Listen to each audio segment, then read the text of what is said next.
இங்க ஒரு பையன் முத நாள் காலேஜுக்கு வரும்போது ராகிங் பண்றாங்க. அவனுக்கு ஒரு டாஸ்க் கொடுத்தாச்சு. அந்த பொண்ணு கிட்ட போய் லவ் ப்ரொபோசல் பண்ணணும். பையனுக்கு ஒரே பயம், அந்த பொண்ணு பிரின்சிபல் கிட்ட மாட்டி விடுவாளோன்னு. அவகிட்ட ஐ லவ் யூன்னு சொல்றான். அவளும் ஓகே சொல்றா. ஹீரோ ஷாக் ஆகுறான். அந்த பொண்ணுக்கு இவன் இப்படி பேசுறது பிடிச்சிருக்கு. ஃப்ரெண்ட்ஸ் ஆகலாம்னு கை கொடுக்குறாள். இப்படி ரெண்டு பேரும் ஃப்ரெண்ட்ஸா பேசிட்டே இருக்காங்க. இந்த டைம்ல ஒரு பையன் அவகிட்ட லவ் ப்ரொபோசல் பண்றான். நான் ஹீரோவா தான் லவ் பண்றேன்னு அவ சொல்றா. இதெல்லாம் நம்ப முடியாது அந்த பையனுக்கு. அவ ஹீரோ கிட்ட போய் கன்னத்துல பொஸ்க்குன்னு கிஸ் பண்ணிட்டா. இப்ப நம்பையா நமக்கு கிடைக்கல, போக வேண்டியதுதான் அப்படின்னு புலம்பிட்டே போறான். அன்னைக்கு நைட் ஃபுல்லா ஹீரோக்கு தூக்கமே இல்ல. இப்படி நல்லதான் போயிட்டு இருந்துச்சு.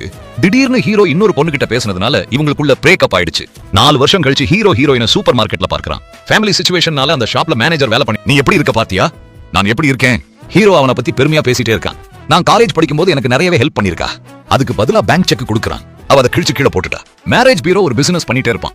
அதுல ஒரு பொண்ணு பணம் பெருசு இல்ல, நமக்காக இருக்கிறவங்க தான் பெருசுன்னு சொல்லிட்டு போயிருவா.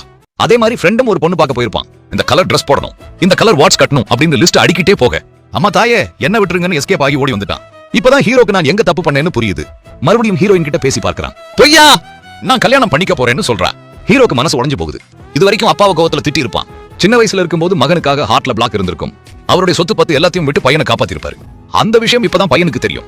இப்ப மகனும் அப்பாவும் சேர்ந்தாச்சு. அப்படியே கையோ அங்க போயிட்டு, எங்க அப்பா அம்மா சம்பந்தம் இருந்தாதான் உன்னை கல்யாணம் பண்ணிப்பேன், உங்களுக்கு ஓகேவா சார்? என் பையன் சும்மா சொல்றமா, என்னைக்குமா என்கிட்ட பெர்மிஷன் எல்லாம் கேட்டுட்டு இருக்கான். ஹீரோயின் அவன் ஃபேமிலி பத்தி நல்லா தெரிஞ்சுக்கணும்னு தான் இவ்வளவு வருஷமும் வெயிட் பண்ணிட்டே இருந்திருக்கா. உண்மையான அன்பு இருந்தா எல்லாத்தையும் செய்ய வைக்கும், அதுவும் பிடிச்சவங்களுக்காக.